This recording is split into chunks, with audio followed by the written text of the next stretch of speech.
Support WrestleTalk. Are we heading for an all Bloodline King of the Ring final? Because Jey Uso beat Ilja Dragunov in the main event of last night's Raw, and he will now go on to face Gunther for the finals, the Raw finals, the semi-finals. No. We're not starting the show like this. It is the semi-finals. And you know how I know this? Because they said it was the semi-finals. So it's not the Raw finals. I had this whole conversation with Tempest about it. He's talking about it being the Eastern Conference playoffs and the way it's like the playoffs and the finals. This is the semi-final.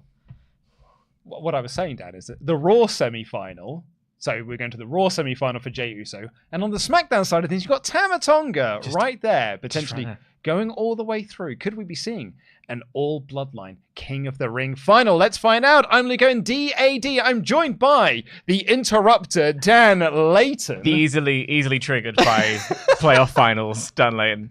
Dan, who hates the concept of American sports. No, I love the concept of American sports. I just think their terminology is nonsense. Well, we'll get onto nonsense terminology later with Kiana James, but we'll get into that when we get to it. But welcome to the WrestleTalk podcast review of Monday Night Raw. Please do press the subscribe button, give us a little thumbs up as well. Leave a comment down below with what you thought of this episode. And if you are watching us live, join our wonderful live community, join our SWAF Nation and get your thoughts in. Join the conversation. And if you want that conversation read out on the air, WrestleTalk.com/support. We'll read out all of them before the end of the show, including your ones from yesterday's SmackDown show, which ended up being live. Yeah, we recorded. Oh, can you hear us? Is it coming through?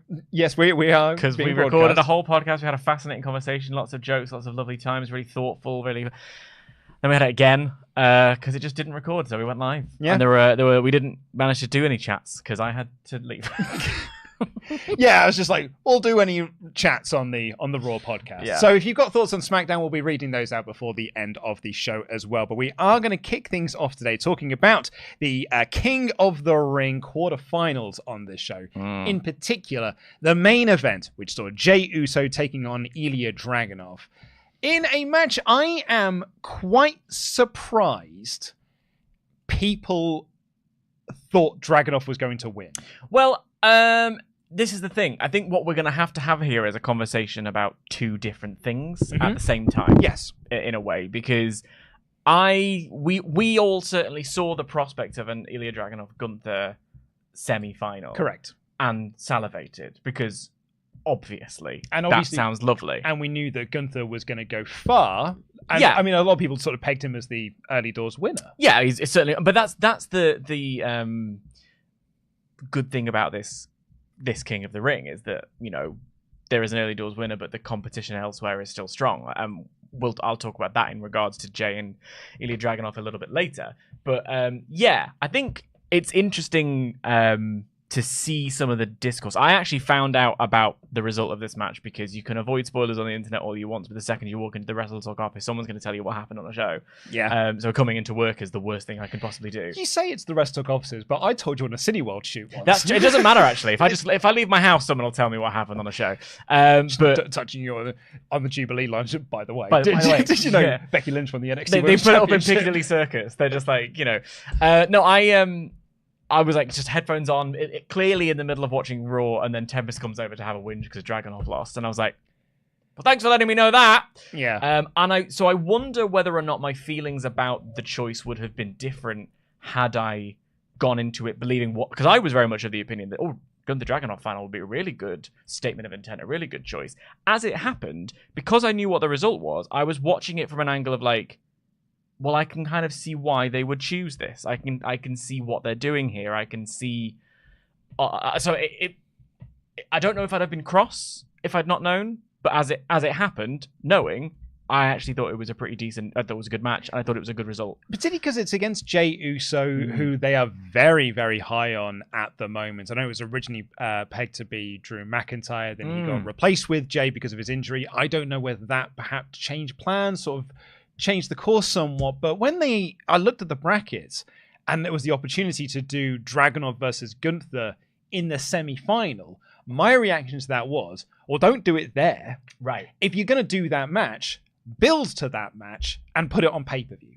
Well, it's interesting. Rather than do it as a semi-final towards a pay-per-view match. It's interesting because I don't know if you got a chance to see the SmackDown review or hear what we talked about. I watched it live. Oh, thank you very kindly. So you will have seen then. I watch our content. I mean, I know no one else does, Dan, but I actually support WrestleTalk. Thousands of people watch the content. I'm talking within us. Oh, within the office. Yeah. No. I support WrestleTalk.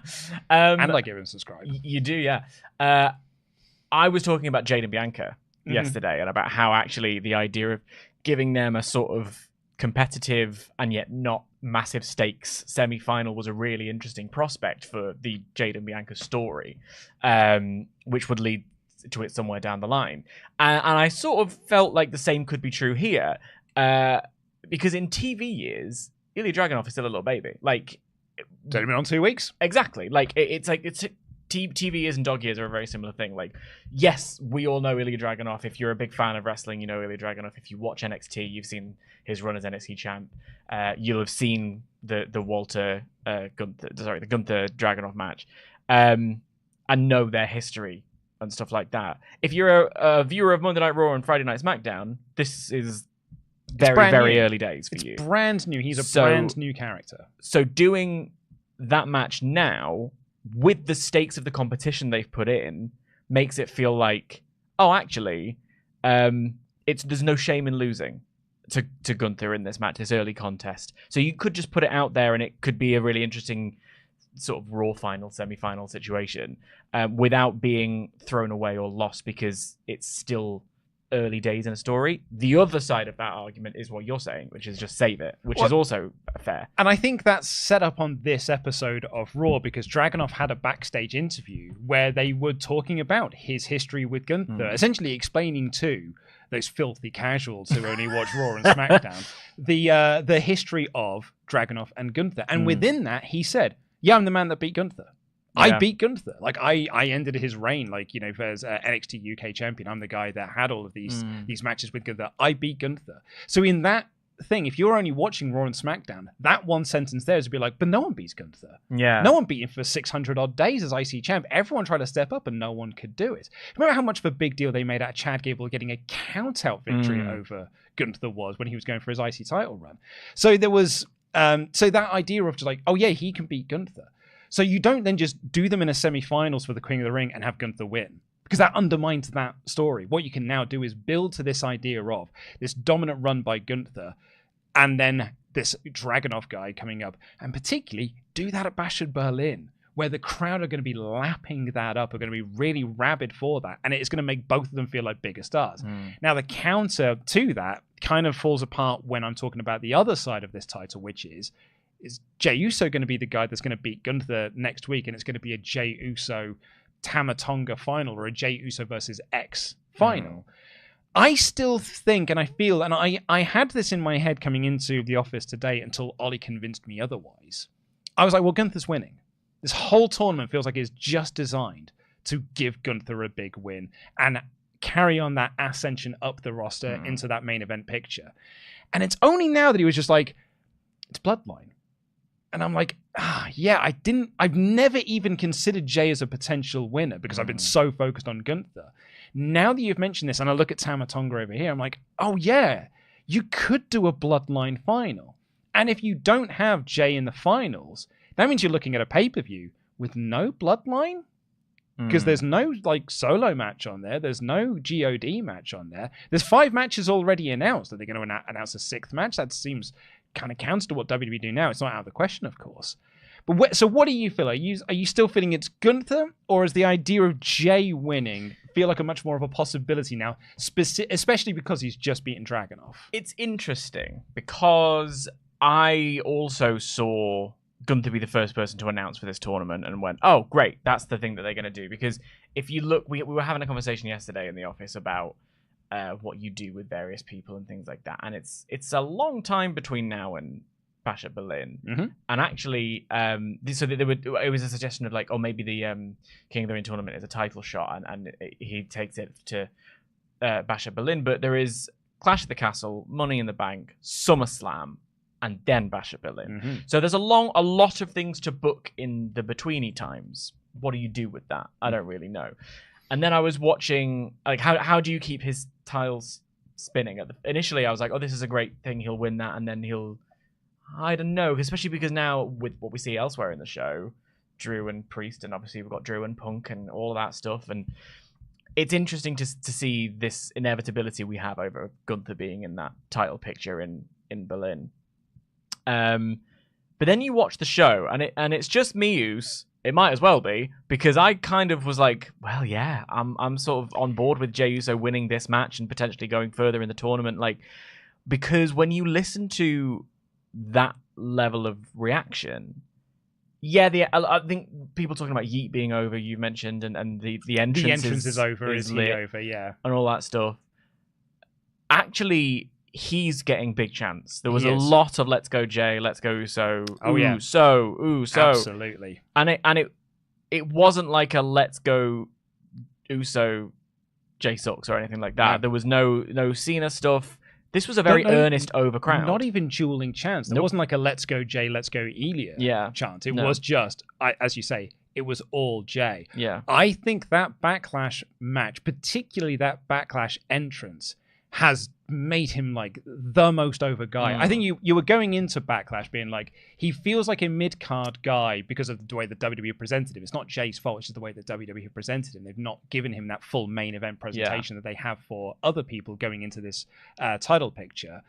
But he's come out of it feeling like a megastar because that reaction in France was so epic. It has just translated into everyone else doing it. And it really struck me at the start of this match because this was a match that was 100% pro Jey. Yeah. If Jey had not won this match, there probably would have been huge boos for Dragunov because this crowd were into Jey Uso. Not Jey Uso's entrance, not just chanting Yeet, Jey Uso. I don't know if there would have been boos, but there certainly would have been an air sucked out of the building. Yeah. Do you know what I mean? Yeah. I think like a smattering of boos of just like oh, that's not what I wanted. Yeah, like, that's it. And it's not boo, you're a heel. It's boo, that's not what I wanted. Which is so interesting because there's a whole other conversation to be had about whether or not you think Jey Uso's wrestling is of the main event level. I actually thought this was a really good match. I actually thought this was fun. I really enjoyed myself. And I in the past, when he's wrestled Gunther, even down to when he was wrestling Priest, as we talked about in the Backlash review, there were moments where the near falls had my sort of heart in my throat. I was very like, oh my God, like, where are we going? Part of that was the audience. Part of that was just meeting the moment and all the rest of it. I'm inclined to believe you should strike while the iron is hot. And we don't know that Jey is going to be this over forever. The idea as well of a bloodline, when I think of it being like Tama Tonga versus Jey Uso in the final, I'm like, oh my God, everything's subsumed by the bloodline. And then I check myself and I go, hang on. The bloodline stuff happening on SmackDown is real good. Like, we were putting it over big time yesterday. The business of Solo saying he's spoken to Roman Reigns, and I don't believe for a second that he has this idea that they're just running rampant. The incredible kickoff to Backlash that they had with that great street fight. A growing group with the addition of the GOD. There's Jacob Fatu coming in. Zilla Fatu is talking about he's now a free agent. Maybe he's going to be coming in as well. But even without any of those, the people that we currently have feels like wow, that's a really interesting. It's a completely new energy to the bloodline. Of course it is. Heyman saying, no, I'm not reaching out to Jey, but also kind of looking at Jey in that moment was like a really intriguing, curious thing. And so the idea of using it to tell this part of the story, honestly, Gunther losing would be fascinating. Yeah. Jey losing would almost feel like, well, sorry, Jey, you've lost loads and I've watched it. Yeah. So I don't know if you'd go, no, sorry, I didn't mean to cut you off there. No, it's just that if Jey loses again, what makes me care next week? That's kind of the 2 points I wanted to piggyback off of. Number one is I've seen Gunther beat Jey. Yeah. Because we saw him in that IC title match that they had. Granted, it was via screwy means because Jimmy's interference. Which they addressed on the show as well. And you could do Jim interference again next week with some Bloodline shenanigans. But actually, I hadn't even thought about it until you mentioned it there.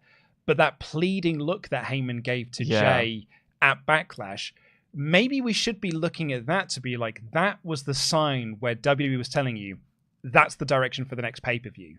It's Jey against the Bloodline at the next show. And I don't hate that. I think that's absolutely interesting. And I guess why there was so much, I don't want to say backlash to it, not to overuse that word because that was the name of the pay-per-view. But I've been reading it in the comments that were left on the WrestleTalk News edited review, and sort of looking at it on Twitter and looking on Reddit and stuff. I think what people are upset about is because everyone's so into this idea of doing Gunther and Dragunov, that it's kind of had a sort of a detrimental effect to Jey, and people sort of blame it. Oh no, well, I don't want any Bloodline stuff. Whereas a week and a half ago, we did want that Bloodline stuff because we were into it. I think and this is actually a good problem for WWE to have. They've got too much good stuff going on at the moment that you want to have your cake and eat it. Well, this is it. And also, I now trust in the process in a way that I haven't for years, that it's going to be good cake. Like, I think that the ingredients that they're working with, the baking that they're doing, the flavor combinations that they're bringing together.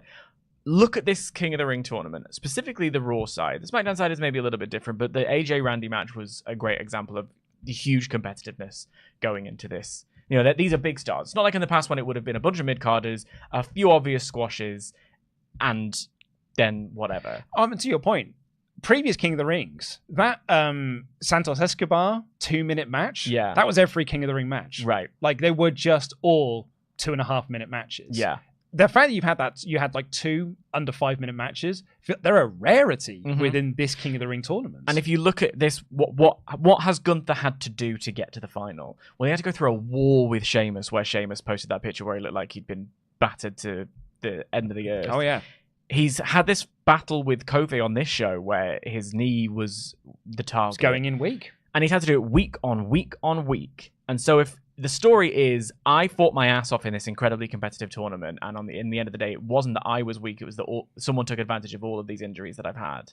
That's not a weakness. I think the same thing with Dragunov here. If the tournament is booked strong, if the matches are booked strong, you look strong in the end. Do you know what I'm saying? Like, it's not a weakness to lose in this context for Gunther, I think. However, it is weird to see someone like Gunther lose. So next week I'm going to sit down and I'm going to maybe not even come into the office when I watch this. I'll try and get up. I'll stay up late so that no one can possibly spoil it. You can't spoil it if it's happening live. Because I don't want to know who's going to win, because that's what's going to make me buy into the show and be like, what is going to go down? I think you've set up a really fascinating semi-final for next week. I don't hate Gunther it. versus Jey, because Gunther feels like it is the obvious choice. He was the guy right from the start. But Jey is such a good option right now, and the company are so into Jey right now. Plus, and actually, I think a lot of next week is going to rely on what happens on SmackDown. Because if Tama Tonga just goes out, like if Tama Tonga just gets eliminated by Randy Orton, then perhaps like none of this discussion actually matters. And it probably is going to be Gunther beating Jey, and maybe you do some gym interference and you do some Bloodline stuff. Can't say gym interference anymore. He's not the Bloodline. Jimmy, He's just injured. Jimmy got kicked out of the Bloodline. That happened the week after WrestleMania. Oh, I don't remember. Yeah, that's how Tama Tonga debuted. He kicked him out? Yeah, they kicked Jimmy out of the group. Yeah. Yeah. All right. Well, egg on my face. Sorry, Paul. I promise I was watching. Heyman and Levesque. Yeah. So if Tama just gets eliminated by Randy, then perhaps this isn't as big of a discussion as it feels. But even with that, there's also that we had the conversation about Randy and Cody. Like, Randy wins King of the Ring, and then he's all set to go after Cody, and they've got a story. So, like, again, there are potential winners all over the place. And do you know what? Randy Gunther as a final? Like, what a clash of like eras that is, because that is old guard, ruthless aggression era coming up against the Paul Levesque era of WWE. And I think that is a fascinating match to do. Quick admin question. Go for it. That might be raise all of this a moot point. Is Gunther's visa fine yet? Can he travel abroad yet? Oh, I think it was sorted by Chamber. Right. I think Chamber was like the last date he couldn't do. Okay. Because if he can travel abroad, we're all good. If he's still landlocked, this whole podcast is pointless. Yeah, we just wasted a whole 25 minutes talking about that. Yeah. But I think that is the case. I might be wrong on that one. But yeah, I mean, like, I think there's a lot of good options on the SmackDown side of things to do an interesting Gunther final without you having to kind of like, I hate to use this word, but waste an Ilja Dragunov match, like a Gunther. I know what you're saying when you say that. Because I think that the first time you do that on the main roster, you should present that as the biggest deal possible. And they're already telling you it's a huge deal.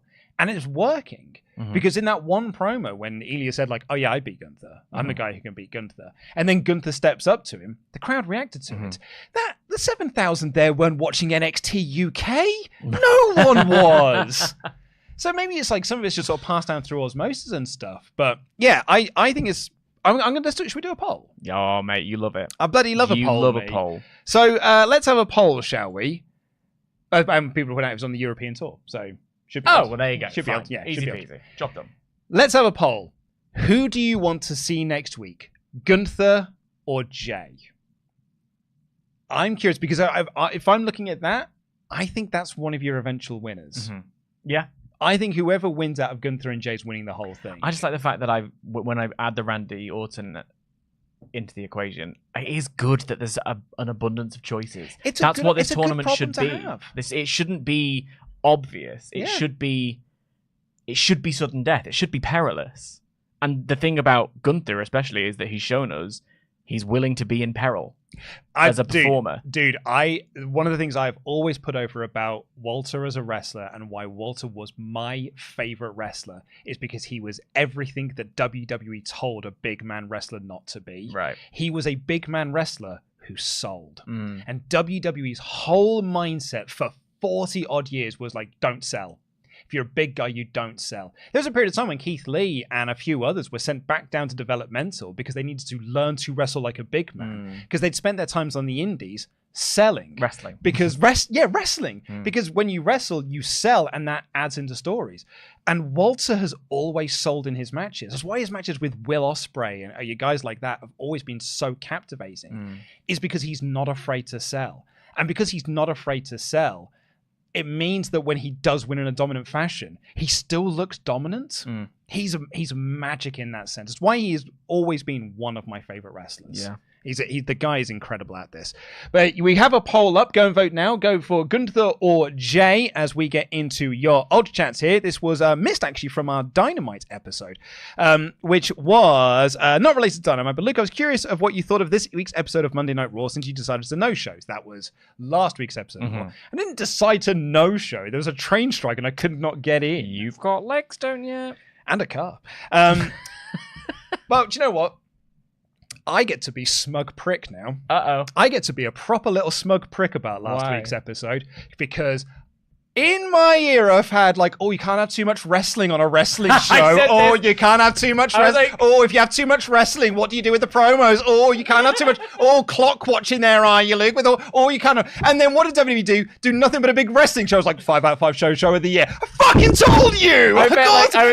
Because Dan, I'm always right. Luke's at home and his stopwatch is broken. It's been used so much. So I felt not just smug, vindicated. 3 weeks in a row now. Yeah. Vindicated, I felt. But it was great. It was awesome. A Ricochet Dragunov match was so great. The Sheamus Gunther match was so great. The Natalya match was so great. Thank you. It was just like wrestling up and down the card, and it was awesome. It was great. And once again, I was right. I've got to let him have this because it is genuinely rare. Do you remember that clip when he said Cody was a mid-carder?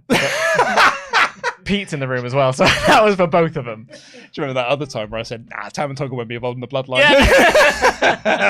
Yeah. Because I'm always wrong. And the Beast here says, do you think Hangman and Kota would have been better partners for FTR and Danielson and Kingston? I think we did do that on the Dynamite show because we mentioned that we wanted to see Hangman still as a heel because I think that's been a more interesting direction for Hangman Page is this heel turn that he's doing. Oh, nobody cares about wrestling. Talk about sports entertainment. We're not in the sports entertainment era anymore, Dan. You can't even do that one. He mentioned Stardom on this show. Ben said. So why are you so angry? Not angry. Just vindicated. Ben here said, I'm also joking as well. Before anyone gets too arsy at me in the comments, I am kidding. Ben here says, I know the main audience probably won't know Ilja net. I know Jey is over as Rover. I know they should save Ilja versus Gunther for later. I know it's likely the best decision yet. I was screaming at my screen, no, Ilja, kick out!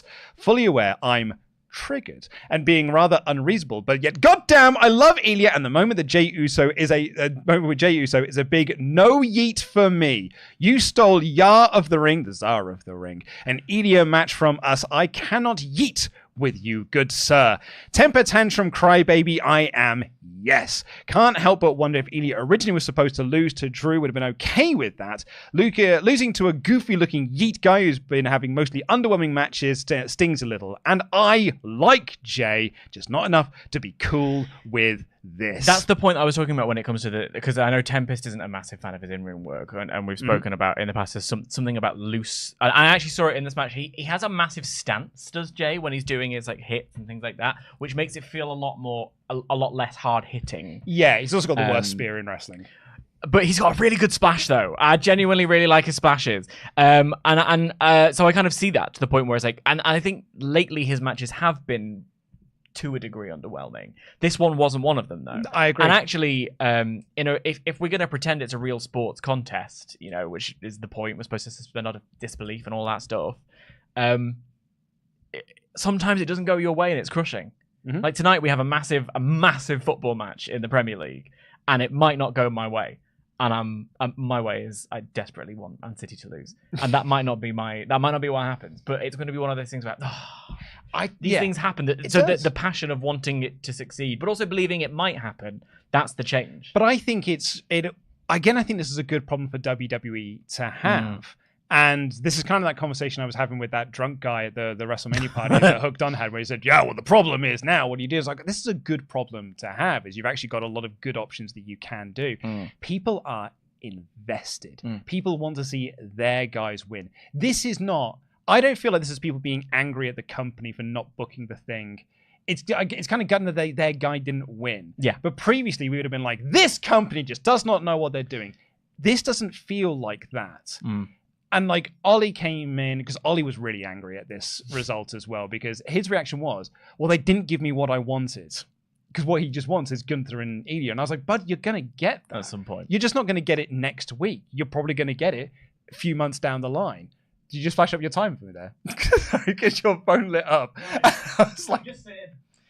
I thought Pete's going to be coming onto the show briefly to talk about something, and it looked like Pete was just like, "Get on with it. Get on with this. Wrap this up." Half an hour. Anyway, Matt Hennessy said, I don't think Jey is winning King of the Ring. I think he loses to Gunther next week and we get Gunther versus Randy Orton in the final. While I do agree with Luke that wrestlers can get over by wrestling, I think that character and story are equally important. We've seen guys like LA Knight and Jey Uso get over based on his character work and storytelling skills with the main roster audience. But then on the flip side, we've seen talent like Chad Gable and DIY and Gunther get over with the main roster audience by having great matches on TV. I think both arguments are valid. And I'm a believer that with both great stories and great matches are equally important to getting talent over. What you've described there, Matt Hennessy, is a good paneer tikka masala. Jesus Christ.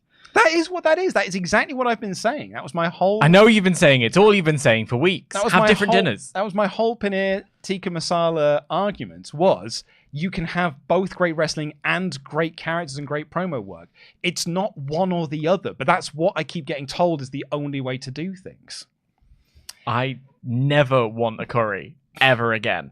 That is a mad statement. I know. It's also a complete lie. It's a complete lie. I'm just being hyperbolic. But like to the point of to Matt's point, I'm so intrigued by one person winning, the other person winning. If Gunther wins, then will I go back on what I was saying about Jey potentially winning again? And actually, if it's done in the right way, if the match is competitive enough, that's the what was, I can't remember what wrestling was on your weird analogy, whether it was the cheese or the sauce. But either way, if the match is great and you lose it, you look fantastic doing it. So, Ghost Chaos said, theory, could they work a shoot where Jey Uso was the first victim of the Wyatt Six? With Jey Uso mentioning how Bray Wyatt is looking over him, could they be hinting at the fact that Jey is the first of many victims of this Wyatt Six faction? Did you hear my little theory yesterday? I did not. So you weren't watching the show.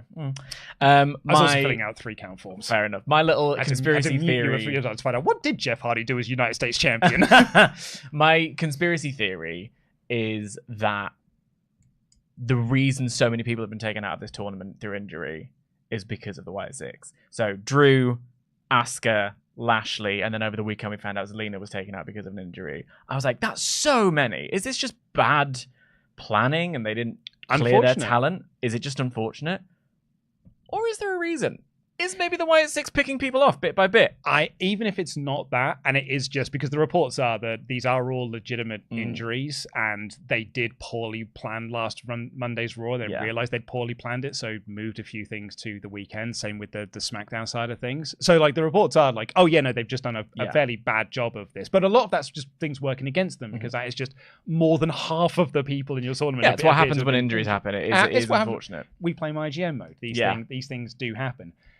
Doesn't mean you can't write it now and work around it to be like, oh yeah, it was the Wyatt Six all along. That's it. And maybe the Jey thing was a pivot as well. Like, I don't know. There's something quite interesting in that too. I don't hate it. And the fact that the Wyatt stuff has been happening during the matches lately, they're like the QR codes popping up during the King of the Ring matches specifically is curious. It is, and now that he is like almost adopted the Fireflies into his entrance, now it's something that the report over the weekend was that WWE wants to have. They love that entrance in France so much. They want him to have that entrance every single week. I mean, it just looks great. So I think you could certainly do something into that. Kuzu here said, I knew that Jey was going to win, so I wasn't really upset by the result.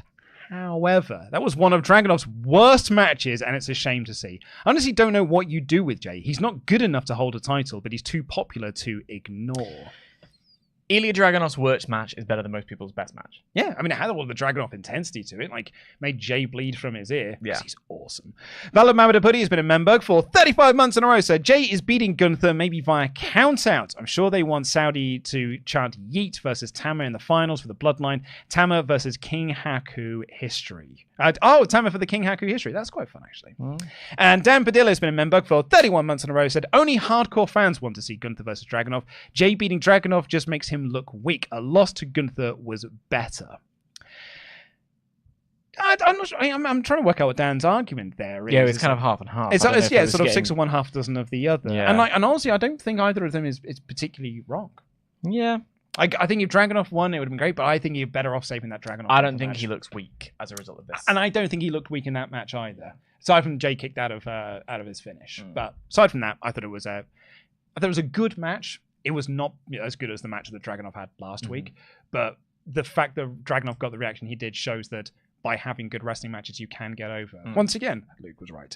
So, just before you're going to quickly hot tag to a special guest we're going to have come in. Who will it be? Let's find out what he's here to talk about. Spanning nearly 4 years, Roman Reigns has been ruling as the head of the table. Fans were just so sick of being force-fed what they were supposed to like. Family, tradition, legacy, the responsibility of being champion. Those are the pillars of Reigns' new character. I think it might be the best storyline WWE have ever done. And if you compare how they handled Jey joining and how they handled Jimmy, one feels significantly more anticlimactic than the other. I think there was a time where we all thought Sami was the person. Cody brought in The Rock as a replacement for himself.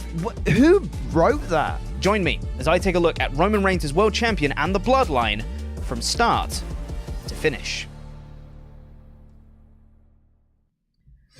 Well, Pete, this is a project that you have been working on for some time now. Several months, in fact, yes. It is. Talk us through it. So, there's a video coming out on WrestleTalk's main channel this Saturday the 18th. That's maths right there. It's a very long video. Bit longer than you planned, wasn't it? A bit longer than I said it was going to be. But it is looking at Roman Reigns' world title reign that ended at WrestleMania 40, looking at the whole story week by week. It's a long old story. It goes in 3.5 years. And it's taken a really long time to go back through that whole story. As you saw in the little trailer there, I've spoken to a few people about the Bloodline and the whole story going through. It is the most energy and time that I've ever put into a video project ever. I believe, not including any live streams, this might be the longest video ever on WrestleTalk by quite some way. Yep. I'm quite excited for everyone to see it. Do you want to reveal? I mean, I'll hold my words here. I'll choose my words well. Yeah. Do you want to reveal the length? One, totally sex tape. And two, it's 1 hour and 50 minutes. It's a beefy boy. Yeah, I had planned for it to be like an hour to an hour and 15. I overshot slightly.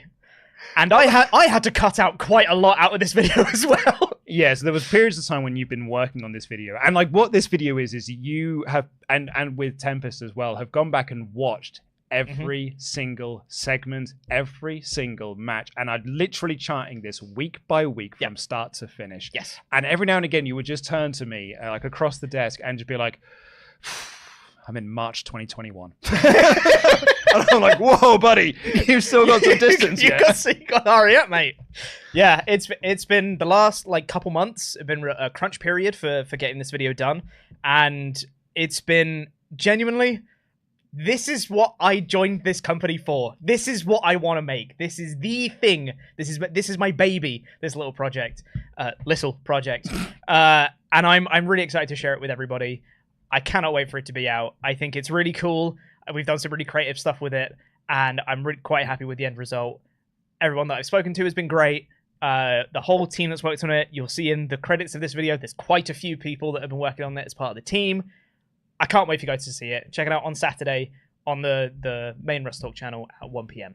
Yeah, thank you very much, Pete, for coming in. Please do check that out. Go to subscribe to WrestleTalk if you haven't already. It's going to be out this Saturday. Yeah, I'm really excited to see this. Because I've only seen bits and pieces of it as it's been coming in from editor Simon. It's just sort of like, here's chunk 1 of 9. Yes. And then here's chunk 2. So I watched chunk 3 of 9. So see what's going on in here. Yeah. And it is great. Like, it's a lot of work has gone into this. And I'm really excited to see the full version of this now. But I have also, because I've had the option to watch other cuts of this, I'm waiting till the final one is done because that's the one I want to see, which is the one that you've signed off. Like, that's the version of this video I want to see. Which is now done. There's no more changes to be done. It's ready. It just needs to be uploaded and scheduled for Saturday. Or maybe. So it's finished. Maybe I'll watch it tonight then. Maybe, if you've got a spare 2 hours. Grab your popcorn. It's going to be great. Yeah. Anyway, hot tag back to Dan. Look at the chat as well there, Pete. Everyone's very excited by the names that are in there, in particular Super Eye Patch Wolf. Yeah. I love him. He's my friend. I get to call him my friend now. It's great. Yes, very cool. And he's like a Bloodline expert already. Yeah, great insight. Can't wait. Okay, watch it. Thank you. Bye. Bye. Thank you very much there, Pete. To make Super Eye Patch Wolf his friend, Pete had to free up some friendship slots, so I've been kicked out. It's like the Bloodline. The breakup letter was really painful to read. Sorry, mate. Well, let's get into the rest of this episode of Monday Night Raw, which opened with Drew McIntyre arriving and walking into the building. Pat McAfee is the absolute worst. Instantly started snitching on Michael Cole like the little weasel that he is. Yeah, he called you a hypocrite. I heard him. He's talking behind your back, Drew. Can I be brave and bold and say, can I be vulnerable with you? I always can be.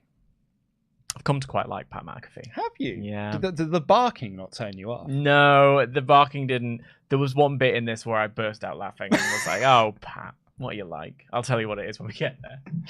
I'm not there yet. And if anything, the barking actually pushed me further back. Like I was, on a couple of ladders. Yeah. And then I just got hit one big old snake. Okay, fair. So he basically came down to open up Savage Season, and he ran down Punk from running away from him and looking like a drug addict without taking any drugs. He then buried Jey Uso for constantly choking in title matches. It should have been my title match to begin with. He buries the King of the Ring tournament as BS because he's not in it. And then he buries Damian Priest for being a paper champion because I should be the man who's on the belt. Awesome, wonderful promo. And it was just like, I loved this savage Drew McIntyre where he's just like, this guy sucks, this guy sucks, this guy sucks, and that tournament sucks, and I'm actually the better person. And what's delightful about all of that is in every single one of them, he's fallible. And he is wrong on certain But he's right in others, isn't he? Well, that's the brilliance of the character. So I mean, it's like, he's absolutely right that Punk wasn't there and sort of can I jump on that quickly? Because that was the thing that really struck me was like, oh yeah, like because Punk is the babyface and because we like Punk on the mic and we all have fun and whatever, there's something about him that you're inherently going to go like, yeah, Drew, like in your face, you were stupid and got distracted and lost your belt or whatever. But actually, I know we liked the cat and mouse game that they were playing and things like that. But actually, yeah, he was running away from him. He goaded him and then ran away and then said his thing and made sure he was several meters away from him before he called him out. Waited until Drew was out of the arena to have a go at him and say, "Why didn't you come and fight me? Why didn't you come and fight me?" Which is the hangman thing. Like, he did that Hangman promo. Remember when Hangman wasn't in the arena? Knew he wasn't there, so he called him out to make him look bad. Which is kind of genius. Like, I don't know if that was the plan. You would assume they've had a conversation about that or thought about that, or maybe not at all, and it's just a weird coincidence. But it was that business of oh yeah, actually Punk is behaving a bit cowardly. Absolutely, yeah. Punk is also fallible. I love it. I loved all of this. So at the King of the Ring tournament, when Drew said he was going into the tournament, we were like, oh man, this is loaded with star power. Now he's not in there. And he's like, oh, that's now missing one of its stars. So he's kind of a little bit right on there, but he's also not right on there because the rest of the tournament's awesome. Like, it hasn't been a BS tournament. Yeah. So, like, the brilliance about this Drew character, what I've loved about him is that for everything he is right about, he's equally wrong about. But because he is right, it means he's not 100% wrong. And I think that is making him a brilliant... I kind of got a little bit taken to in the comments on the WrestleTalk news video with the edited review, because I said, like, I thought his promo segment was great, particularly when Drew was talking. And people were like, oh, you just don't like Damian Priest. Like, I thought Damian Priest actually held his own. He was better than Drew. My issue I had, because Damian Priest comes out, and Priest basically just says what everyone says, which is like, you didn't beat CM Punk because you distracted yourself. And so you lost your world title only 5 minutes because you distracted yourself from Punk. It's like, yeah, it's what everyone is saying. But more to the point, Drew shut down the what chants because he was like, if you think that Damian Priest is a paper champion, say what? And the crowd went, what? And he went, ha ha. And then Damian Priest just went, yeah, but I'm still the champion. I was like, you lame. Yeah. That'd be lame like that. And so I thought Drew came across cooler than Priest. But that's kind of also because Drew is this really cool character right now, which I'm really, really into. And I'm not absolutely vibing with this Damian Priest character thing. And I think that's partly because I'm a bit of Judgment Day fatigue. Yeah, the Judgment Day is a bit of an albatross around his neck. And I'm hoping that the developments that we see in the show, the continuation of the things that we're seeing, ultimately do lead to him being allowed to go and free his wings a little bit. I just wish that wasn't happening while he was also champion. Or at least if it was, I wish it was being done quicker and more effectively, because... I'm a fan of Priest. I think he's got bags of potential. Absolutely. I certainly think he has as champion.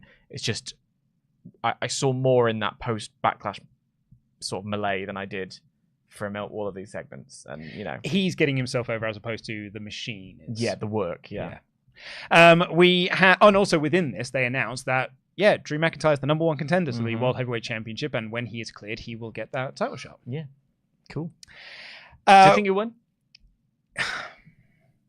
No. Interesting. Because I think Drew is at his most interesting when he is on the chase for it. And I want to see him win Money in the Bank and win via that, because I think that just adds to the hypocritical nature of he only lost the title and he hates Money in the Bank. When he cut that promo saying, I hate Money in the Bank, it's happened to me twice now. I was like, I'll give that man Money in the Bank. Right. Because that just adds this hypocritical character. Yeah, that's fun. Yeah, that's true. Problem is that comes after Clash. It does. And I know you kind of want to put Drew in a big old Clash picture. Unless you have him lose at Clash because of Punk. Yeah. I don't know. We'll see. So anyway, up next was our first Queen of the Ring tournament quarterfinal in what was far and away my match of the night. Yummy, yummy in my tummy. Iyo Sky took on Shayna Baszler. This match was awesome. This was so great, and I don't think it's any coincidence that Michael Cole brought up Stardom during this, because they were like, oh yeah, they fought over the Queen of Stardom championship, because they just had an awesome wrestling match.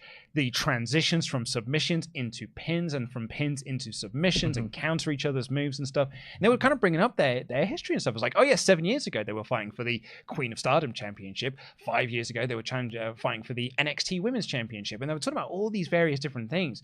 And it added a lot of weight to this match and a lot of stakes to this match.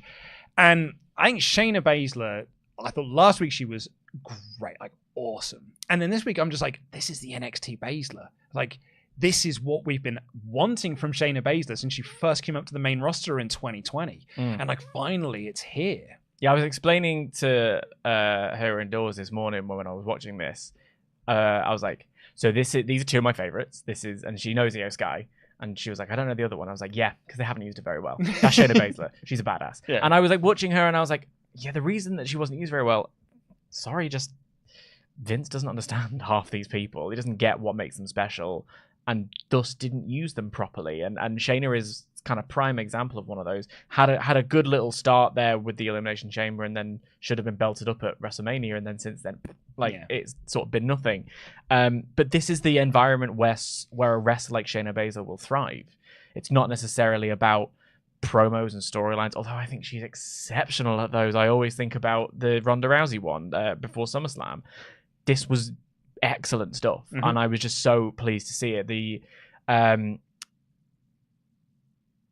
I can't remember what was it, a kick out that got Iyo in the Carrion clutch? Yeah, yes. So sort of like flipped it. And Iyo into that had done this wicked pinning combination. Yeah, and it was Io's selling of that like with pure shock. Yeah, where you know that feeling where you're like you get your hands stuck in a well, we're old, but a VHS, and you're like, oh my god, I'm never getting my hand back. Yeah, or like I've accidentally breathed in too much like water or something like that, and I'm a bit like, well, that's what she was selling. It was like, oh my god, I've been caught in this, and I don't know what to do about it. Which was I had not planned for this. I had not planned for that, and it's wrestling. It's supposed to be athletic competition. It was electric. Oh my god, I loved it so much. This match ruled. And Io's the whole character element, the business of it, the selling that she's doing. She's just so, I loved this. I was so happy with it. I just wrote in my notes here. I feel vindicated in that good wrestling makes a good wrestling show. Obviously. I'm such a petty bitch.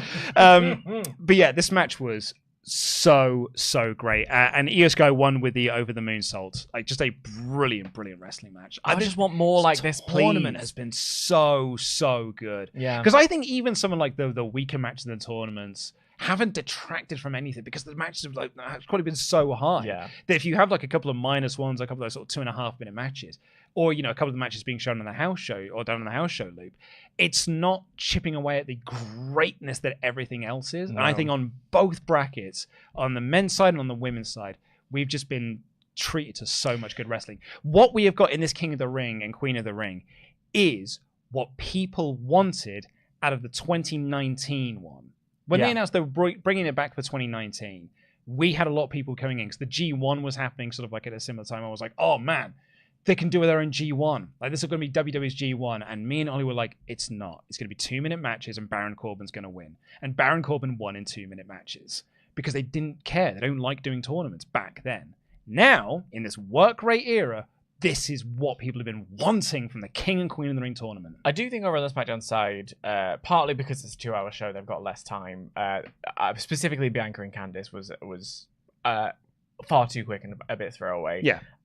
That said, I still think they tried to do something with it. They tried to play with the Bianca's knee thing, and you know, Indy and Candice's story was involved there as well. So even though it was stilted, they still tried to do something with it. The luxury of this longer episode of Raw was that we could have more time with this match, and I just loved it. Mm-hmm. Just loved it.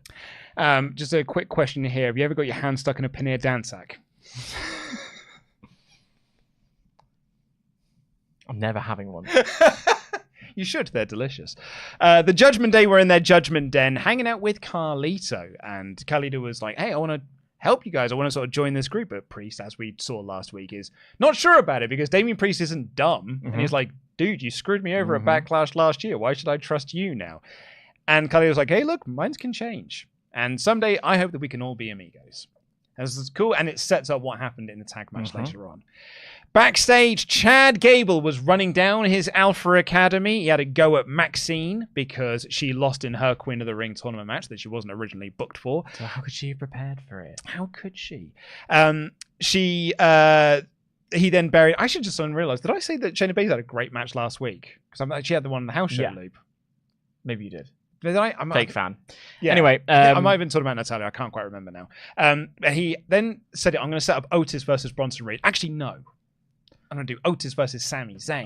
And I'm going to do Akira Tozawa versus Bronson Reed because he's going to have Otis soften Sami up ahead of their match. Doesn't really feel like it's the Chad Gable who's just like, oh, I can win because I'm the best. He's like, no, you go out there and soften him up for me. And then he had to go at Tozawa to not blow it against Bronson Reed. Ivy Nile tried to sort of like be like, hey, it's okay. It's all cool, Maxine. It's all right. And then Chad Gable walked up and was like, get out of my face, you idiot. And told Maxine to go and do one and called her Taylor Not Swift or something. Not so swift, yeah. Not so swift. And then Pat was very upset with Chad Gable. This is where Pat got me because Michael Cole gave it like, I mean, if I was charged with making people feel good about themselves, I certainly wouldn't go about it this way. I do it in a completely other way. What do you think, Pat? And he goes, Chad sucks. And it was just so simple. It just really popped me. I laughed very hard. This segment was incredibly effective, as was the one later on. I hate Chad Gable.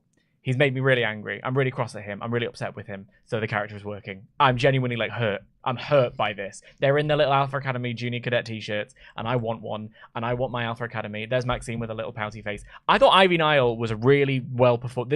Often these lines and these things are incredibly stilted. It's so basic writing. They've got one rehearsal, they just go out and do it, and they're all trained to speak in the same way, and it's really irritating. Thought Ivy Nile did a really nice little job here, and Chad getting back in her face was fun too. I weirdly want to see Chad Gable versus Ivy Nile now.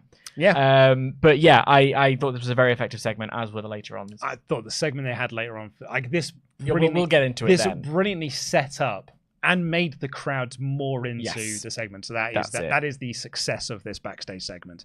Kathy interviewed Kofi Kingston, who was talking about how this is payback because Gunther took out Xavier Woods from the tournament. So now Kofi's had his chance to beat a legend in Rey Mysterio, and now he can get his revenge on Gunther. For Xavier Woods. And he was going to have that match next with Lilian Garcia. Yeah. And they were like, hey, everyone, Lilian Garcia's here. And it was genuinely lovely. And Lilian put over Samantha and was just like, you're awesome. Like, you're the future of this gig. So, like, congratulations to you.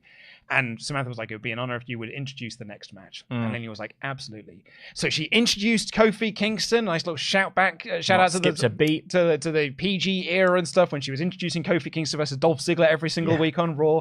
And out comes Kofi Kingston. Then when Gunther comes out, Samantha Irvin's doing Which did really help me do this one. It was just, I don't know what it was. It was a one night thing, but I really liked it. And that woman has been drinking from the same fountain of youth as Archer. Because my God. I was just like, I was like, oh man, I can't wait to hear Lilian Garcia do Gunther. And then I was like, oh, Samantha's doing it again. Yeah, that's true. That was a shame. I kind of wanted Lilian to do the whole match. But in between that, we had a backstage segment where Adam Pearce chatted with Miz and Truth, and Miz was worried that they were going to have to defend their tag belts, but it's not. He was setting up a fatal four-way match to crown new number one contenders. In this, Kiana James walked in. And she said, hey, we had a great conversation on the phone last week, and I'm looking forward to making my debut. And I can't remember exactly what Pierce said, but she was like, I don't hesitate, I adjudicate. She did say that. And then we had our second masturbation joke of the... Yeah. Truth said, I'm not sure if that's PG. Yeah. Because he thinks she's wanking herself off. What do you think she means by... I haven't a bloody clue, but fine. Let's go. She adjudicate, I make choices, I go and I do. I don't hesitate, I do it. But that's not what adjudicators do. Adjudicators watch over other people do things. No. If you're an adjudicator... You're a judge. Yeah. You make a decision. I suppose you could argue that, yes, but you're making a decision on other people's things. Read the next segment. I'm gonna get there. I mean, you can do. I literally did this gag in my my edited review. I see. So you're recycling material. Of course. Dan, look at me. I don't have a lot to go on with. Make a formal judgment on a disputed matter, act as a judge in a competition, pronounce or declare judicially. So maybe she's here to be... That's what I said. Is she going to be a judge? Hey. Do you know what? Maybe they could bring back... Do you remember when... Judge James? Judge James. There you go. Because when she was talking about this, and I was like, this feels like a 90s throwback. I am a wrestler and a judge. I've got two jobs at once. And sometimes they overlap. Because if she's like, do you remember in AEW when they used to have like the three judges? They used to have like Dean Malenko and like Arn Anderson out there scoring people and stuff, and Jerry Lynn scoring people. Maybe that's what she's going to be. She's going to be this like person who just sits there and just sort of judges people for doing things. It's when Shirley Ballas on the Straight People Dancing says, I agree with my fellow adjudicators. And I'm like, fuck off. Dan, that was unnecessary. Your fancy words, Shirl. I don't know. Oh, we didn't need two swears in this episode. Now we barely needed mine. I don't remember what yours was. I said I dropped an F-bomb earlier. Oh, right. Well, I mean, we do it now. Anyway, we had Kofi Kingston versus Gunther. If I could make one slight little nitpick change to the show, and I appreciate that this is hyper nitpick, but I am here to review a show, so that I do have to give the critiques of things. Kofi Kingston attacked Gunther before the bell and sort of beat him up around ringside, which I thought was a really cool and effective angle. They did the exact same thing in the Iyo Sky match, where Shayna Baszler attacked Iyo Sky during her entrance and beat her up around ringside before the bell rang. I would have not done that one. I'd have done this one because this one made way more sense within the characters and stuff. You could have had the same effect where Shayna comes in, the bell rings, and initially they're battering because each they other. did have an argument in the parking lot and stuff. So you could just be like them just like raring to go, the bell rings, and they just go at each other. I don't think you needed to have two attack during the entrances before the bell spots. Particularly match after match. I appreciate it here though, because that's I mean. it. Yeah, if I had to pick one, it would be here because I thought it was a really effective way of. Kofi seems smart as a result of it, but also stupid because you've just pissed off the giant. Yeah. It kind of comes down a little bit to producing. It's a massive agency thing. Yeah, it's an agency. It's that bit in The Wrestler where they're going backstage being like, "Oh, we'll work over the arm," and then someone walks over and be like, "Oh no, we're working over the arm in our match." Like, "Oh, you are? Oh, great, we'll do the leg then." Right. Yeah, and it was a similar thing was happening on SmackDown where there was choices being made in the putting together of certain matches where I was like, oh, "That's not getting over what you think it's getting over," and I think just have a chat with each other. Yeah. This match, though, was so good. And it was really down to that initial beatdown before the bell because Kofi took Gunther by surprise. So he was beating him around pillar from post and he was targeting this knee, which Gunther then sold throughout the rest of the match. And then Gunther responded by murdering Kofi Kingston. And all of a sudden, all of these attacks powered Gunther up some more, and he just he did the big Boston Crab on the table and stuff. It was just this really cool visual, and it was so good. He did the moment when he did the tilt world backbreaker and he sold the knee because that had been being worked over. Kofi hit the Trouble in Paradise on the outside. Gunther just about made it in 4-9. He did that awesome thing where he takes a step away from the ring before spinning around to get back into the ring. He counters the second Trouble in Paradise into a powerbomb, locks in the Boston Crab immediately, and Kofi Kingston taps out. A very, very, very, very good match. I liked very much that it was a different type of brawl to the Sheamus one. It was still vicious. It was still, but Kofi's a different wrestler to Sheamus, so it was going to have to be different. But they still effectively put across this idea that Gunther is someone who will go through the wars to get what he wants, kind of thing, which I really liked. I also am adding using an opponent's kick out to take the momentum and put them in a submission into my thing that makes you an instant 5-star match. I love it every single time. It just was a wonderful sight to see. But also, this was the first example of what became a running theme over the show, which is that it was a vintage episode of Monday Night Raw for the I'm going to do a move on the announce table, even though the announce table makes absolutely no difference to whether or not the move is effective. Carlito one was we'll talk about that when we get there. But the Dragunov did one as well. There was a lot of doing moves on the announce table because the announce table is cool. Silly. However, the match itself was tasty. Yeah, really, really enjoyed this. Backstage, Jackie interviewed Lyra Valkyria because she had made the save for Becky last week, and Becky came up to thank her. And Becky exited to the left of frame. Liv Morgan then walked into the right of frame to say, "Hey, Lyra, has Becky always been a bitch?" And Lyra says, "Why don't you ask her yourself?" And Becky, who had previously walked out right of frame, then nightcrawlered her way behind Liv Morgan and sucker punched her in the mouth. I just assumed she'd gone around. That's it. She just walked around the camera. I would say that makes Liv look a complete dumbass. How did you not see her do that? I don't care. I had so much fun with this because it was that great. Why don't you ask yourself? Becky just punched her in the mouth. Great. It was wonderful stuff. I would have preferred a Stephanie McMahon slap. That punch looked silly. I thought this was very funny. Yeah, it was fun. And yeah. Oh dear, Kofi Kingston was walking backstage. What's that sound? Oh no, it's the Karrion Kross mid-card vortex. Oh no, he's sucking Kofi Kingston in. Unfortunately, New Day are now stuck in the Karrion Kross mid-card vortex. Yeah, Woods came up afterwards and said, what did he want? And Kofi went, I don't know. You and me both, Kofi. I couldn't tell you what these guys want. But what Karrion Kross said was, look, we all are given second chances on things. I'm like, yeah, you sure have, bud. Constantly failed at everything they've given you, and you've chance and chance again. But I'm sure it'll be fun for the while.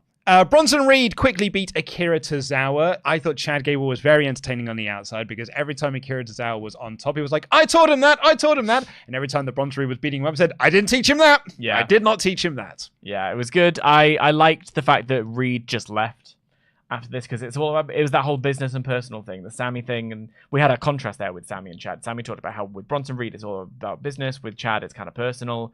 So Bronson Reed just being like, well, that mess is none of my business, none of my affair. I'm off. I really liked it. We had Kathy interviewing Ludwig Kaiser, putting over Gunther and teasing a match with Sheamus. This was a hell of a promo by Ludwig Kaiser. This match was probably like the best promo of the whole night. It was really, really great. Jackie interviewed Adam Pearce backstage, who announced that we're going to have this fatal 4-way for the number 1 contendership. And New Catch Republic talked about having unbelievable techers in their match later, which I fully believe. And then in walked Bron Breakker, who's still a sad boy because he wasn't in the tournament. Yeah, I'm cross about this. I didn't really like this. I'm already cross that we're not getting Breakker and Corbin, and my question is, why isn't he in the tournament? Like, at that point, I thought there was going to be an interesting solution, and it turned out Pierce was just letting him know that he's got to prove himself. Well, then why did you draft him, mate? Well, his whole thing was like, I didn't want to throw you right into the deep end. It's like, it's Bron Breakker. Yeah. Have you not seen what he's been doing? Former NXT champion. Yeah. Ilja Dragunov's in the deep end. Why can't Bron Breakker be? Yeah. Well, I mean, Dragunov's got all the experience on, working WXW shows. What's Bron Breakker ever done? I thought Bron Breakker had a very good response to that, though. It was like, I'd have just dragged them into the waters and drowned them. Yeah. I was like, let's do this. Fair enough. I think he is for sure going to be spearing Adam Pearce. Woof. Yes. And it's going to rule. He will need a drink after that. And at this point, this is when Pat McAfee just kept barking. And he just kept barking and barking. And Michael Cole, poor Michael Cole, is trying to do the link to the next segment. And Pat just keeps barking over him. He was barking into the next match because he's look, it's not for me. If I was in the same room as Pat McAfee, I'd try to find someone else to talk to. What curry is Pat McAfee? I don't think there are any curries that annoy me. I don't think a curry's ever been delivered to my house that I've eaten and been like, this is annoying to eat. So I don't know if I can find a curry for what Pat McAfee is. Fair enough. Maybe what he is... An abrasive curry. What he is if you order poppadoms and you're really excited about the poppadoms, but they're a bit stale. And you're like, oh man, I was really looking forward to them. There you go. Maybe, I don't know, it's not quite now. But like, look, I've always said as well, I get that people like Pat McAfee. And it's totally fine. Like, I'm not going to argue against you. I'm not going to say that you're wrong. It's just, it's not for me. Mm-hmm. This barking thing really was not for me. We then had Zoey Stark versus Lyra Valkyria. This is once again showing that if you just have really good competitive matches on TV, you will be over the following week. Because that's what happened for Lyra Valkyria here. Big chance for Lyra. Crowd was super duper into it. And it's not just the wrestling match. Mm-hmm. It's also having her involved with the top champion on the division. And this time she got an entrance. I liked that. We got to see her. We got to understand a little bit more about who she is and what she does. Yeah. I was a big fan of it. Exactly. And so they had a great competitive match last week, and then she's involved with Becky Lynch. All of a sudden, people take her seriously as a top contender. This is what I was talking about during the whole Tegan Nox thing. People having a pop at me for being like, oh, you're naysaying and stuff. But it didn't work. But this works. This is what I said you should have been doing. Well, it was the inconsistency of the Tegan Nox thing. It was that power struggle that we are now understanding that 2023 was. This one there's a consistency to the presence with Lyra and Becky. I also just love the match. I really want to put over Zoey in this as well because we spoke about yesterday how Naomi and Nia just didn't, from my perspective, just didn't have chemistry. It just wasn't working. It didn't flow. There was rhythm and flow and chemistry throughout this. I thought that the pair of them, starting off with beautiful arm drags, which everyone knows is a big boy popper for me. Then we also had Zoey had this like overhead suplex thing which looked fantastic. Mm-hmm. I just thought the pair of them worked really well together. Yeah. And it made me think about, I'm gonna rewatch the Mae Young Classic, or I'm gonna rewatch the Cruiserweight Classic, where there's something about whenever I watch NXT, I think there's something about the smaller venue and the different camera movements that leaves people feeling less exposed. Maybe it's the way matches are being put together. Maybe it's, I don't know what it is, but we don't tend to get that in the women's matches on the main roster, especially. We did here, and I really loved it, and I would like to see more of it. Do you know what a great bit of smart producing that WWE did do in this is that during these tournament matches, they were advertising, there's also a tournament happening on NXT. Yeah. So if you like this, watch NXT tomorrow night because you get more tournament action there. That's smart. Yeah. That's smart because I am enjoying this. So yeah, I will want to watch that tomorrow. And Lyra got the win with the Nightwing. A good match. I enjoyed this. But the story for me is that, man, Lyra just was so over this week. And that is a testament to what the good they did last week. We then had Sami Zayn beating Otis. This is a tale of two halves for me. I thought all the Alpha Academy stuff was great. I think Sami Zayn only getting one offensive move in during this whole match is not a great way to present your Intercontinental Champion. Yeah, I agree with that. I think what was really interesting here is that it was certainly when he was still down when Otis eventually hit the worm. He was selling for so long. Because when he then did the worm, I was like, oh, and Sami Zayn's going to get up because it's been so long. Do you know what it is? I think I see what you're saying, but for me, Sami Zayn knows he knows his part to play in this particular segment. He's not... I don't think he's lost anything through this. I think he knew he wasn't going to gain or lose anything from this segment, so he knew the part to play, and I think he played it well. This was all about... with your Intercontinental Champion. I take your point. But I think the interesting thing for me was about how this was let Otis be Otis. I think if Chad Gable hadn't started screaming at him and just let him do the worm and let him do all of these other things, he would have... Sorry, excuse me, the caterpillar. He would have maybe got a win over the Intercontinental Champion. And that's what I mean. So I mean, it's a tale of two halves for me, because like I thought the Otis stuff was great, and I thought the stuff with Chad Gable was so great. I just don't do this at the expense of your Intercontinental Champion, because you should be presenting them. Look what you did with Gunther. Like, you wouldn't have done this with Gunther. So like, you should be presenting your own IC champion as something special, and that's a good guy. But to kind of move away from that, Sami Zayn hit the haluva kick to get the win, because Chad kept telling Otis, don't do the worm. Don't do the worm, don't do it. And Otis ripped off the t-shirt, and he did the worm, and he hit the move, and the crowd went bonkers for it, and then Chad berated him more, and then said, now go do a Vader bomb. Went to go do the Vader bomb, and he missed. And that's how Sami got the win. And afterwards, he's there, and he's sad, and he sat in the ring. And what I loved about Otis' performance here is that he was not angry at Gable. Yeah. He was disappointed in himself. Otis almost feels like he gets it, and he actually thinks that Gable is right. He's letting Chad down. Yeah, because we as an audience, and like I thought Pat and Cole were so great at putting this over, he is the abusive trainer that Otis should be rebelling against, and the crowd are willing that on as well. But Otis has been so, tunnel vision that, no, Master Gable. I learn from Master Gable. I'm the number one guy. He's the guy that's got me to this position that I'm currently in. And I went against his training. It's not, or if I'd have just listened to myself, I would have won. It's no, I went against his training, and that's why I lost. And I thought he sold that just through his facial expressions so well. So I was watching Breaking Ground recently, and one of the fun things when you're watching Breaking Ground is being like, who among these people is now successful? Bianca Belair is one of them, and there's a really interesting moment where it's in like one of the early episodes, people are struggling to do the roll backwards and step forward into your sort of fighting stance. Is that the one with William Regal? He loses his mind about Your bloody right foot forward. Yeah, left foot actually. So you would have failed. But the only person who gets it right is Bianca Belair. And so whenever there's any idea of like, oh, Bianca Belair, she gets too much, everyone just believes that she's so... Why is she getting too much? I'm like, because she's great, all right? Because she's so good. She's a natural at this. She's just exceptional. Just accept it, all right? But yeah, she doesn't have a braid, so it's like, who's that? Who are you?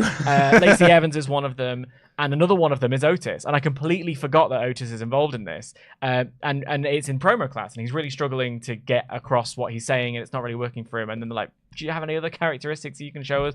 And he does the caterpillar, and it goes over with everybody in the room. And then like one guy is like giving him like a high five or whatever. He's like, and he's just so immensely likable as a physical presence, as a face, as a smile. Like when he seems like made up by something, it's really nice. That's why him and Chad Gable work so well together as the comedy heel act of the Alpha Academy, then as the massively babyface act of Alpha Academy.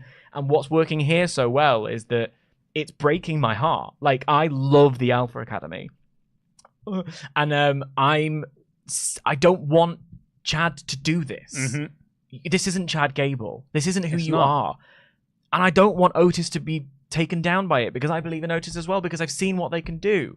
And I've seen what he can do with Maxine. And Tozawa's also there. And I just feel like it's so crushing to my spirit, which is so effective. When he slapped the teeth out of him, I was broken. I thought Sami running back to make the save for Otis, because like Chad then got in the ring, and like, you know, Otis even said like, sorry coach. Yeah. Like it was like, it's such a great little bit of selling. And Sami running back in to almost like stop Chad from like attacking Otis, you know, or berating him in a way. And because he gets down and they've set up Sami versus Chad for next week. That's got DQ written all over it.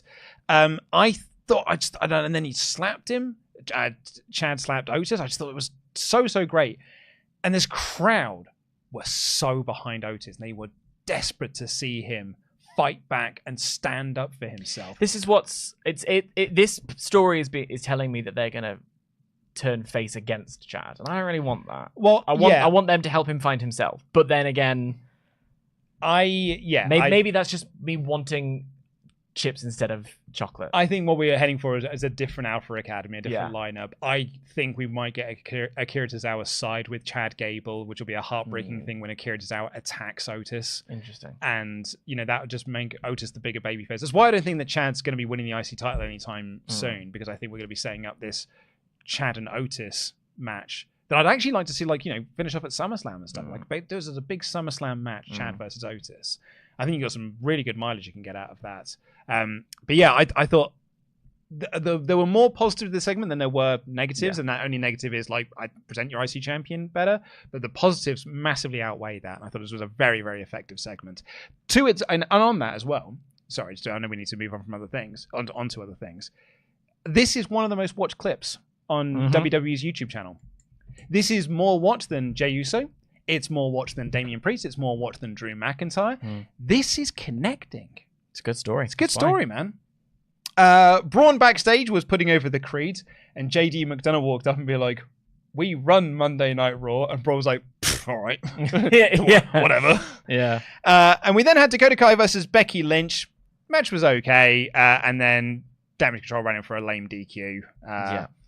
I'd said this in the edited review, and a few people have misconstrued what I said. I was like, nah, too many DQs on this show for my liking their trips. People thought I meant specifically this show. I think just broadly, there are too many DQs across Raw and SmackDown for my liking. It's quite a lazy booking choice. Sometimes they're effective, sometimes they're necessary. But yeah, looking at Chad and Sammy next week, knowing it probably will go that way as well, you are a bit like, nah. Yeah. I think the Triple H is getting a little bit too trigger happy. We're just like, we're just in that DQ. It's a slippery slope. Lyra makes the save again, but she did not stop Liv Morgan from posting Becky Lynch. We had the interview with Ilja Dragunov we spoke about earlier, and then the Judgment Day beat New Catch Republic, the Creed, and AOP in a four corners tag match, or a fatal four-way tag match. And Judgment Day got the win via Carlito, because Carlito came out and gave a backstabber to Pete Dunne on the announcer's table. Now, I know what you're thinking there. Doesn't Carlito land on his back for the backstabber? And you'd be correct. Yeah. So it looked like it hurt Carlito more than it hurt Pete Dunne. The backstabber has always been an interesting one. Same with the codebreaker. There's something where it's like, how much is that hurt? Backstabber is slightly different to the codebreaker, because the codebreaker, they just sort of go forward, whereas the backstabber, it hurts. I can imagine that. I can feel that. Do you know what I mean? But you all ultimately are putting your... And same with the RKO. You're still slamming yourself down when you do it. So it's always a little suspension of disbelief thing. In this one, the second he got up, I was like, ow. That's gonna be really bad. Even if that table breaks, you're going to the floor, mate. That's a choice. But maybe that's the point, and it's Carlito sacrificing himself for the Judgment Day, and it worked. It did. And I liked this match. I specifically liked the bit where Tyler Bate lifted up your man from the AOP. After, by the way, did you know that Mark Jacobs by Mark Jacobs meme? No. So there's a meme where there's a picture of a Mark Jacobs bag, and it's by Jacobs for Mark, Jacobs by Mark, Jacobs with Mark Jacobs, and it's all of the different Mark by Mark Jacobs for Jacobs by Mark Jacobs. It's very funny. It's just the same thing. That's the Final Testament's entrance. Accompanied by Scarlett, and also Karrion Kross, and also Paul Ellering. They are the AOP, but they're representing the Final Testament. The names are Akam and Razor. They are the Final Testament, but they are AOP. Authors of Pain. And it's like, pick one. There are so many elements to this. But I really enjoyed everything from this match. Yeah. You put four teams out there and just go do moves for 12 minutes. Different styles, the Creeds who we are just enamored of, the New Catch Republic style. Ball to the outside of stuff, wiping everyone out. Even the AOP stuff I actually really like. Love doing they hit the Super Collider and stuff. It's great seeing AOP feel like AOP again, feeling that NXT Authors of Pain. To the, for all of the jokes we make about Karrion Kross or whatever, they're working. Yeah. So, and I thought great showing for New Catch Republic as well, who were almost were set up to win this match until Carlito interfered. And man, Tyler Bate just doing his big strong boy stuff. It's dead easy to get Tyler Bate over. But people were like, why'd you keep going on about Tyler Bate and Ilja Dragunov? Because this is why. Because you could have been doing this for years and years and years. You could have had these guys doing this stuff, and they were really, really great at it. And I think Judgment Day winning is an interesting choice. I can almost see them winning the tag belts back. It depends what you do with. Priest. I don't know. I'll let it play out. Yeah. And then, like, the last thing to talk about is Damian Priest backstage, selling to Carlito. Yeah, I thought that was cool. Yeah, that was cool. That was cool. That was cool. And yeah, and then we had the Jey Uso Ilja Dragunov match. So overall, I gave this a 4 out of 5. I thought up and down the card, I thought the wrestling was very, very good, of a very high quality. And we had some pretty great promos in there as well. So yeah, 4 out of 5 show for me. What say you?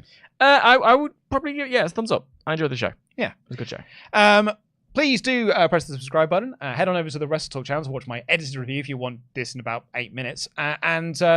Check out the video we're going to be putting up on Saturday. And head on over to our wonderful Patreon page, patreon.com/WrestleTalk, where you can get lots of exclusive content like 1 week early access to the Monday Night War, the Booking Podcast, exclusive episodes of Survival Series, and so much more. We'll have another episode of WrestleTalk Extra. We're going to be reviewing Money in the Bank 2014 this month.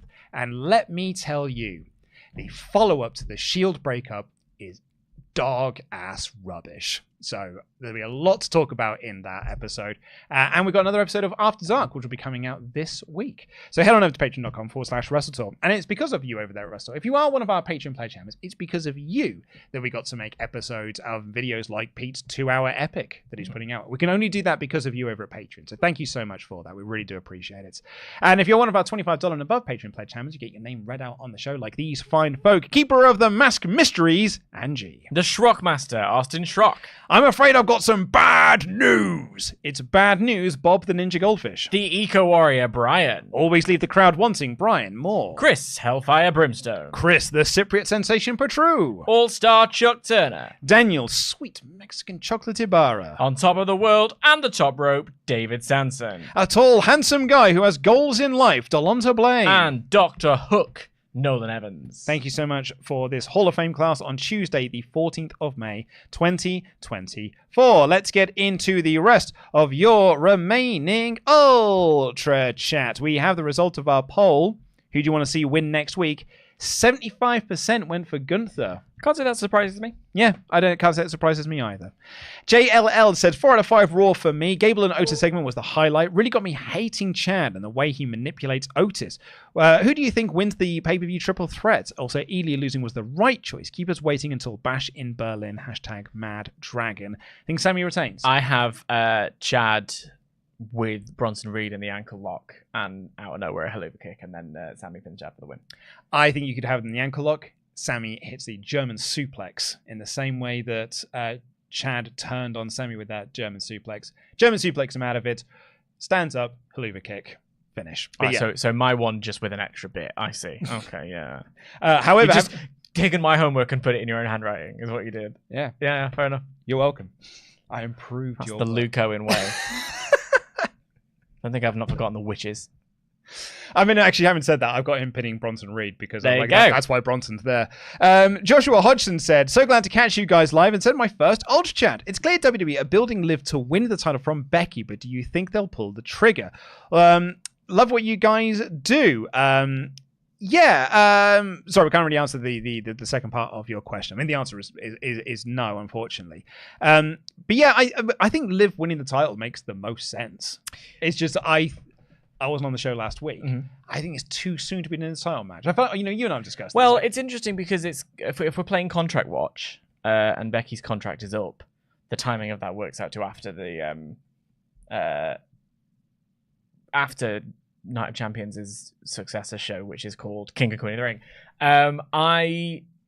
When I say that, I'm not saying I expect to see Rebecca Knox's All Elite, but I do expect Becky to be someone who's like, maybe I want some time off with my kid. I've got some offers in Hollywood. My body's a bit hurty. I've just had a best-selling book. So I'm worth a load of money, but also I could do with a bit of a break. So I wonder whether or not it's not so much about is it the perfect time for Liv as it is Liv gets a win, which sets her championship off to a specific reign rather than just winning the Battle Royal.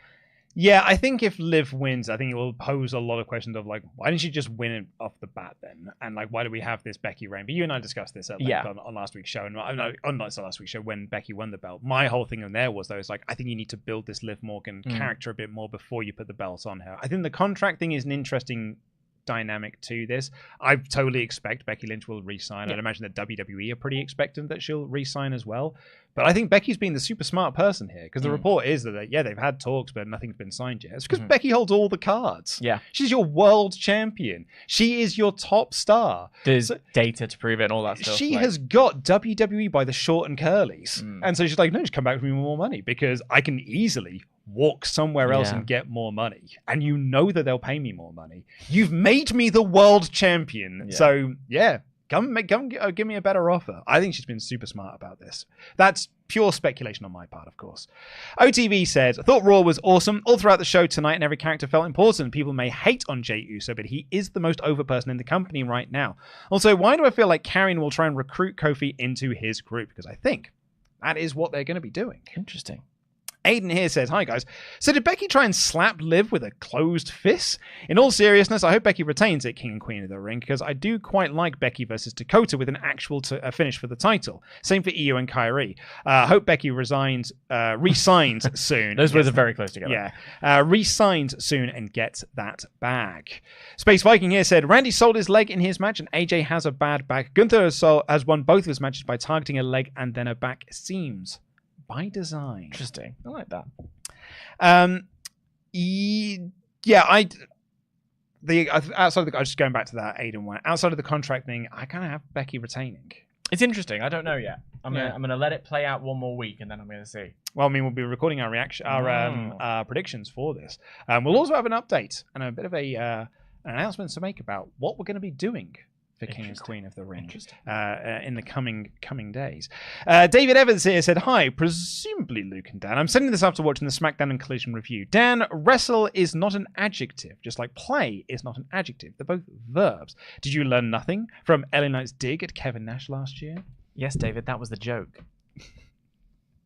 Don't you try and be sassy with me. You have been requested to read this next one out. Yeah, Connor just wants to hear me read specifically the words "Come on, City," and I couldn't agree more. Come on, Lincoln City! What a fantastic couple of years you've had, and no, going in, you were so close to the playoffs this year. It was just not in the cards, but maybe this is the season coming in the new year where we can that's July and August, where we'll push on and maybe get that sweet championship. Sinsel Bank up the imps. That's what you meant, right? Akiko Sanada here said, I feel like the Jey Uso hate is way overblown. He's not that bad. And on a similar note, I'm so sick of Twitter in specific turning on wrestlers, namely big faces, after they find any moderate success. My advice to you, get off Twitter. Well, that is also just the internet wrestling machine way. Of course it is. It is. But it's not even just the wrestling machines. Like most things, if someone becomes popular enough, you just start to... people don't like J-Lo at the moment. It's interesting. So I'm writing about ECW at the moment for another WrestleTalk original that we're currently working on. And Paul Heyman was talking about what would have happened to ECW if they'd have found a new television home. And he said, well, what would happen is we'd become popular. And then everyone who liked us to begin with would have ended up hating us because we would have just we wouldn't have been underground anymore. You live long enough to see yourself become the villain. Exactly. AEW, in a way, with the Renegade promotion, and now is just there. And it's like, well, you can't... And it's trying to thrive off being the Renegade promotion in perpetuity, but at a certain point, that stops. You can't be the upstart company. The hot 5 years in. 5 years in, you can't be the underground thing. That was Paul Heyman's whole deal. Was like, look, we can't be an underground promotion all the time. And if we're on cable TV, then we're no longer. And people will just turn on us. Yeah. Because people do eventually turn on things that become popular. It's like you turn on bands after they find their success, after you've been following them playing in front of 13 people, and playing at 30,000. They sold out. Became too mainstream. They sold out. And we have Justin here who's he's actually gifted a membership to Scuba Steve. Well, welcome, Scuba Steve. That's very, very lovely of you. Let's end this poll to see what you thought of this episode of Monday Night Raw. Thumbs up, 75%. And in the middle, 20, with the rest being thumbs down. Yeah, I think that's quite aligned with how I feel about the show. I like seeing the breakdowns because then I'm like, where about 75% is where I'm at with the show. Yeah, I think that seems about fair for this one. So we're going to be back here on the WrestleTalk channel on Thursday with the AEW Dynamite review. Myself and Ollie Davis will be doing that show.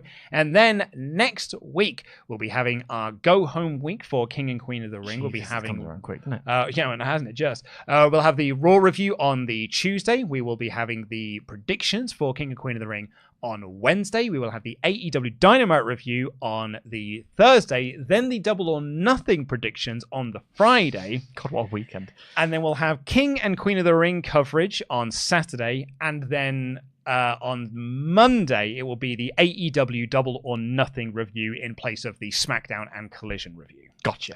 So there's a lot of content coming up very, very shortly in the next couple of weeks. So please do press the subscribe button and leave a comment down below with what you thought of this episode of Monday Night Raw. And thank you all so much for watching. Please go and check out Pete's video when it goes live this Saturday at 1 p.m. Lots of love to each and every single one of you. Hope you have a great rest of your day. I've been going DAD. That has been Dan Layton, who's just awesome and I love him. Ah, Jam that jam. that was a nice one.